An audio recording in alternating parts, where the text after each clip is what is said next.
From the headquarters of Telesur English in Quito, Ecuador, this is From the South, and I am Soyleen Gray.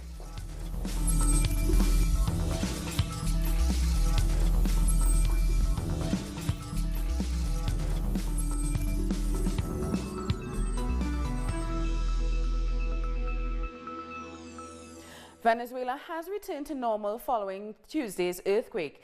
The authorities have informed that there haven't been any fatalities. Calm has returned after the 6.9 magnitude earthquake, but the shock remains and has digged up old memories for the population. 50 years ago, Caracas experienced a very strong earthquake. I was just a girl. I remember how buildings collapsed, but it didn't last as long as this one did. Authorities are evaluating damages all over the country. There are no human losses, not even injuries to report. It was only a few buildings that suffered any damage. This abandoned building of 45 floors in Caracas tilted slightly but poses no danger. Over 60 firemen and officials made a thorough inspection of the building. The building was displaced by a few centimeters during the quake. The foundation of the building was designed to resist earthquakes, so the structure was balanced and distributed properly as it moved. It poses no risk of collapsing. The epicenter of the earthquake was located 400 kilometers away from the capital. It was one of the strongest earthquakes that has been felt in decades, affecting parts of Colombia and the Caribbean islands. Venezuelans are getting ready to benefit from the economic transformation being pushed by the government. In a televised address, President Nicolas Maduro said people will enjoy the cheapest fuel in the world and new prices for 25 commodities. We have set the prices of 25 commodities. The first of the basic commodities will go up to 50 and beyond. These prices are for the people to enforce. The working class must go out in the streets as judges and to enforce these prices. Everyone will enjoy our subsidy. Venezuela will continue to have the cheapest gasoline in the world, but we will not give it anymore to the Colombian mafias. They will have the most expensive gasoline in the world. And Argentinian police are raiding the former president, Cristina Fernández de Kirchner's home. The Senate has given the go-ahead for the raids on the homes of Fernández de Kirchner. Senator Fernández de Kirchner is being investigated for corruption, although she has denied the accusations, and she has voted in favor of the raids. Fernández says she's the target of political persecution. If something was missing to consecrate the political persecution and the use of the judicial power as an instrument of political persecution in Argentina, it was this lawsuit. Meanwhile, supporters have gathered outside her home to reject the accusations against her. They say the investigation aims to destroy her career and is being used as a smokescreen to cover up the current economic crisis. So far, more than a dozen businessmen and former officials have been arrested for their alleged involvement in corruption. They believe that the former president will run as a candidate again, and if she becomes a candidate, she will win. If she doesn't win in the first round, she will win in the runoff. So they want to get her out of the race. We know that she did nothing, and this is a media circus to cover up all the reality we're living, that people don't have enough money, that they don't have enough to eat. Analysts in Brazil say their currency is tumbling amidst electoral uncertainty. The real has dropped in value, surpassing the threshold of 4 reals for a dollar for the first time since March 2016. Former President Luiz Inácio Lula da Silva is currently leading the polls, but his candidacy is in doubt as he's serving 12 years in prison for corruption. Economists say trust in the economy has declined as October's election approaches. We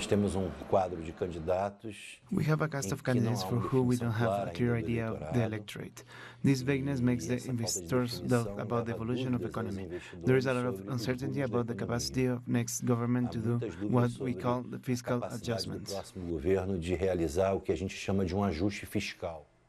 An indigenous woman is running for office for the first time. Her historic campaign is revealing just how unrepresented indigenous people are in Brazilian politics. Sonia Guajajara is running for the vice presidency of Brazil. But she's not like any other candidate. She is the first indigenous woman ever on the ballot. She is running alongside Guilherme Boulos from the Party of Socialism and Freedom. Guajajara heads numerous indigenous organizations and is also a mother of 3. She believes it's time for people like her to have a space and a voice in the government. If we wait for others to do the job for us, we won't get anything because our representatives have different priorities. So we can't expect things to get better. We can't expect things to be different for us if the representatives are always the same people. Sonia's running is shedding a light on the lack of representation of indigenous people in Brazil's politics. In fact, only one indigenous man has ever been a member of the National Congress, and that was in the 80s. This year, there are 131 native candidates running for governor, senator and for Congress. A record number, but unlikely prospects for the vote. Débora Duprá, a Brazilian jurist, says indigenous people continue to be marginalized in all aspects of society, not only in politics, but also in schools, universities and industries. There's a generalized view that indigenous persons belong in the woods, and that's racism. We are still a racist society, refusing to accept that indigenous, black people, LGBT, women are individuals with full rights. 2017 was one of the worst years for indigenous rights in Brazil, a record number of killings related to land conflicts and the worst precedent regarding land demarcation policies. Guajajara and Boulos both intend to fight for the rights of indigenous communities, and their electoral bid is already historic and important for the almost 900,000 indigenous people in Brazil. Mi Alberti, Telesur, São Paulo. Nicaraguans are celebrating 40 years since the National Palace turnover, a turning point in the overthrow of the dictator Anastasio Somoza. Thousands have gathered to commemorate the day, with President Daniel Ortega leading the celebrations. He has once again called peace after a 5-month political crisis. At least 265 people have been killed in protest, according to official figures. There are always those traitors. Even Christ had Judas. The Judases and the traitors are going on their knees to the United States, to Washington, to beg the empire to punish Nicaragua, thinking that with this, the people are going to surrender or they will sell themselves. When economic sanctions are applied to Nicaragua, the ones who suffer are the people. The people are the ones who suffer. And since then, they have been calling for sanctions against Nicaragua. Time now for a short break. More news in a minute.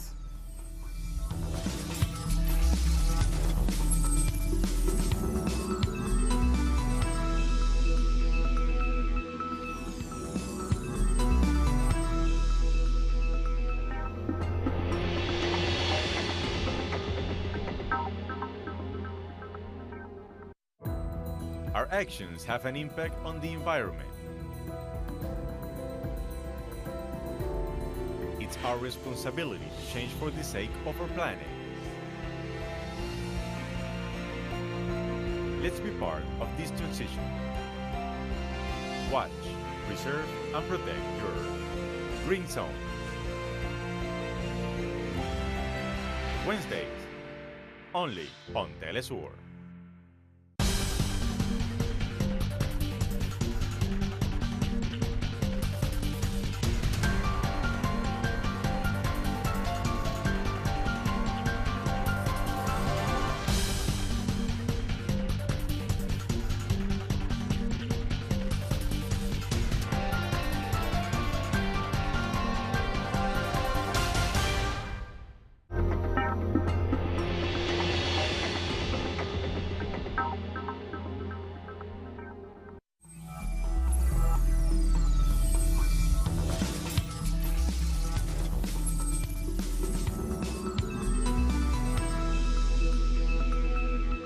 Welcome back.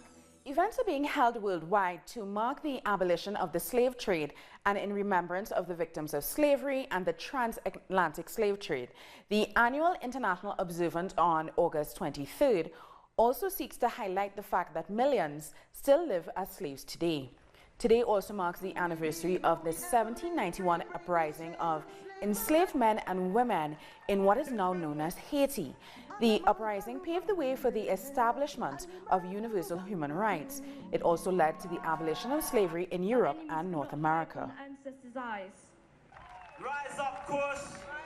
To discuss the International Day for the Remembrance of the Slave Trade and its abolition, we're being joined by Jody Ann Quarry from the Center for Reparations Research in UE, Jamaica. Jody Ann, thank you so much for joining us. So tell me something. Thank you for having me. Tell me, why in 2018 should we consider this date significant, and why should we still be remembering the slave trade abolition and the effects of the slave trade? When we think of history, we think of those places like Europe that had full freedom for its individuals, people there. The problem is that that very genesis of those rights for everybody started in Haiti. And therefore on August 23 in 1791, when Haitian men and women who lived in Saint-Domingue decided that they needed freedom and they fought for it, they made it very clear that the trade had to stop and abolition was important. And they paved the way for the rest of Latin America and the Caribbean and Europe to finally come to that place of granting freedom and rights to everyone. That's the genesis of the very freedom movement across the world as we know it. So in that vein, let's discuss the Center for Reparations Research. The center's work will aid CARICOM's Reparatory Justice Program, which intends to focus on boosting public awareness of how slavery, the slave trade, has affected the region, the Caribbean. The center was formed in 2016, and so can you tell us what has been some of its most important work so far, and what are the major projects that you all are working on right now? Biggest work so far has been a revelation that slavery is not in the past. So similar to the International Day for the Remembrance of the Slave Trade and its abolition, we have to remember the current legacies of slavery. And for many people, that big work that we would have released would have been that in 2015, when the United Kingdom indicated that they had already, slavery was in the past for them, they were still continuing to pay off loans that they had taken out in 1834 to pay white planters for black enslaved bodies. That's major work coming out of the center. We're going to have a series of seminars discussing the psychological harm currently as a result of enslavement, the physical and genetic changes that have taken place as a result of enslavement, and why, for example, the Caribbean has one of the highest rates of diabetes and hypertension in the world. It's not just our diets, but 400 years of feeding people particular foods, doing particular things. The trauma has led to this place. So, Jody Ann, finally, how would you like to see the Caribbean respond to this day, the International Day for the Remembrance of the Slave Trade and its abolition? How should we be honoring this day, ideally? We have to honor this day by memorializing, by marking it. Solemn ceremonies, of course, are important, but we just had here in the region for many of the CARICOM member states Emancipation Day, where we similarly sat down and remembered the slave trade, the abolition of the slave trade, and the full freedom that was finally granted to those of African descent. We're now celebrating 180 years of that. So a day like today is another opportunity to remember just how close we are, in time at least, to the horrors of enslavement. And as you pointed out earlier, because things like this happen again, renew our commitment to eliminate it wherever it is on the planet. Jody Ann Quarry, thank you so much for chatting with us. We appreciate your insight on this. Pleasure to be here with you. Okay, bye-bye. The family of the murdered Honduran activist Berta Caceres has denounced failures in the police investigation. Relatives say many of the evidence found was never examined. Caceres' daughter added that attorneys did not provide information on the case despite court orders. A new hearing is due to begin this Thursday. Just before the trial for the assassination of activist Berta Caceres begins, one of her daughters, accompanied by social leaders, said that she has been denied access to information about the details of the investigation of the assassination of her mother. This process has developed among great irregularities in the investigation managed by the public ministry that has monopolized the investigation and denied malfeasance in the process, but refusing to let us know what theories are being used and the information that supports the investigations. However, we have always unanimously built theories to determine the individual responsibility of each person. The trial for the death of the human rights defender Berta Caceres will occur in September, but the public ministry refuses to give information about the development and investigation prior to the confirmation of what evidence will be used against the accused. People linked to the Honduran army and energy companies are the cause of the manipulation of access to information, which have been denied 36 times in the case. The public ministry has also 4 outstanding judicial orders. The Honduran courts have ordered the dissemination of information, but it has continually been repudiated. Meanwhile, insensible excuses are being communicated. For human rights organizations in Guatemala, it is worrying that an emblematic case is being handled with irregularities. The activist groups fear that the death of Berta Caceres will remain in impunity and that the trend of not probing the murders of human rights defenders and indigenous leaders that has been unleashed in the past weeks will be followed. Entonces creo que nuestra preocupación es eso, es el número de personas. Then I think that is our concern, the number of human rights defenders. This year we have seen 19 murders. Many of those correspond to people who were part of the indigenous communities defending their territory and natural resources. Territorio y los bienes naturales que les pertenecen. Activists say the Berta Caceres case is not only a symbol of the regional struggles in defense of indigenous territories, but is also recurrent in other areas, such as the assassination of those who defend natural resources and lead resistance movements. The Peruvian Air Force has deployed drones and aircraft to monitor illegal mining in the Amazon. More than 20,000 pictures have shown environmental damage caused by illegal mining and logging. The images will be sent to the prosecutor's office and the ministries responsible for environmental protection. The United Nations Special Commission on Drugs has published a report on coca cultivation in Bolivia. Our correspondent, Freddie Morales, has the story. The report from the United Nations Office on Drug and Crime says that there has been an increase in coca cultivation in Bolivia in the last year.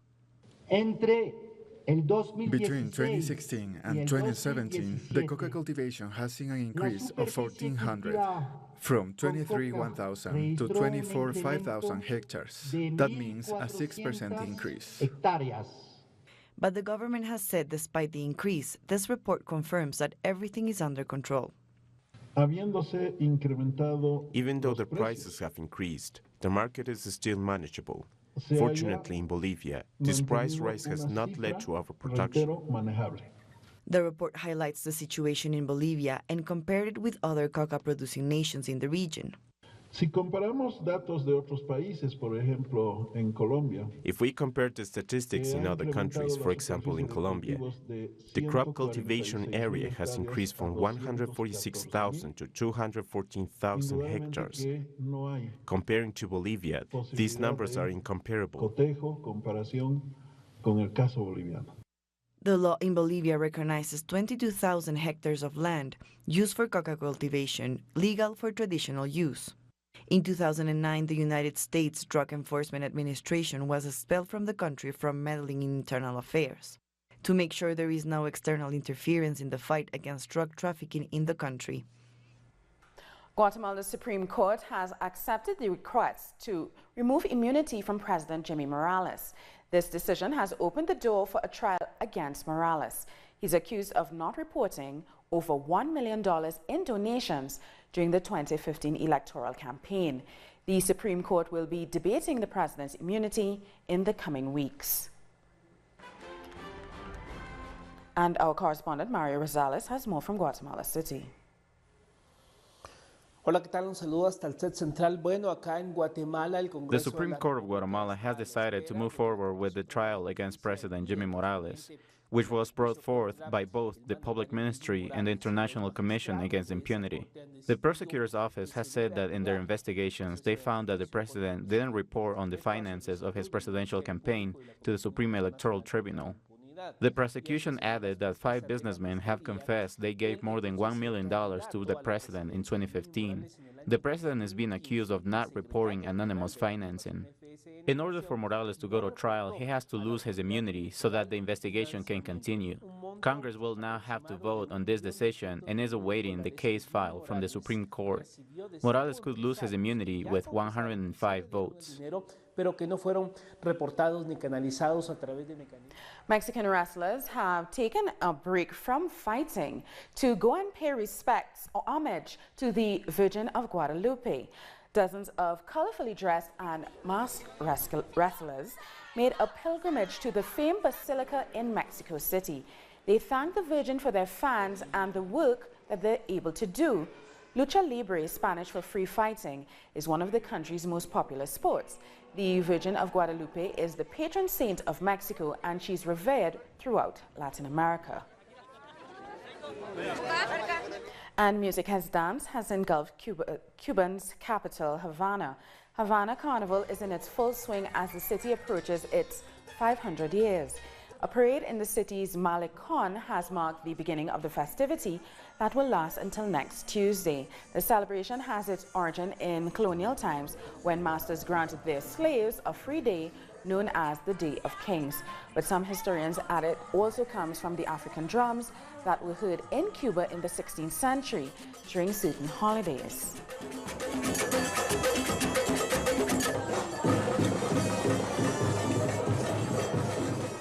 What a time to be in Cuba. Stay with us. We'll be back right after this break.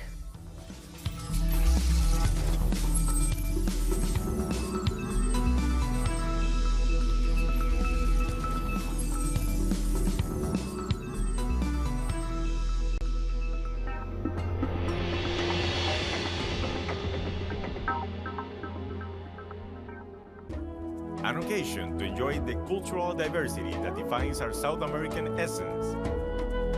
Come along to find out the story behind these personalities, traditions, and artistic expressions that unite us as a whole. Real Lives. Saturdays, only on Telesur.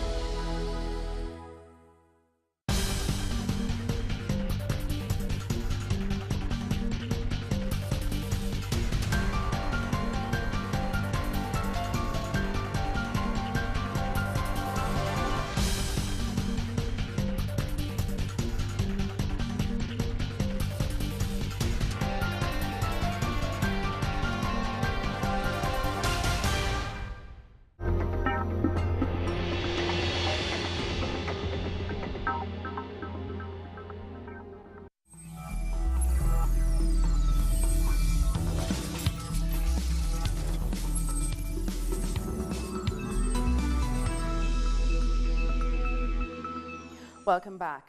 A British-Iranian woman detained in Iran since 2016 has been temporarily released. Nazanin Zaghari-Ratcliffe was arrested in 2016 at Tehran airport for spying. She was then convicted of plotting to overthrow the government, a charge her family and employer, Thomson Reuters, deny. They say Zaghari-Ratcliffe was acting independently. The release is initially for 3 days, but her lawyer is hopeful that it can be extended. Cancer patients are the unknown victims in the 3-year war on Yemen that has devastated the country. According to the World Health Organization, there are 35,000 people with cancer in the Arabian states. The National Oncology Center in Sana'a is struggling to treat people due to a severe shortage of funds and medical supplies. It is very difficult receiving treatment. Most drugs are very expensive, and if it could be found in the market, it is sold very expensively, more than what the average citizen can afford. The drugs available inside the center could be from those who want to give charity or from financially supported organizations. Not all medicines that are needed for the treatment center are here. Thousands of cleaners are working non-stop to separate rubbish in the Saudi city of Mecca. This initiative is aimed at reducing the environmental footprint of the Hajj. The annual holy pilgrimage represents a huge environmental challenge as over 2 million worshippers gathered. More than 42,000 tons of waste are produced during the pilgrimage. The goal is cutting back the waste and encouraging pilgrims to do their part. And with that, we've come to the end of this news brief. For these and many other stories, you can find them on our website at telsiertv.net/English. And join us on social media, Facebook, Twitter, and Instagram. Telsir English, I'm Soini Gray. Thank you for watching.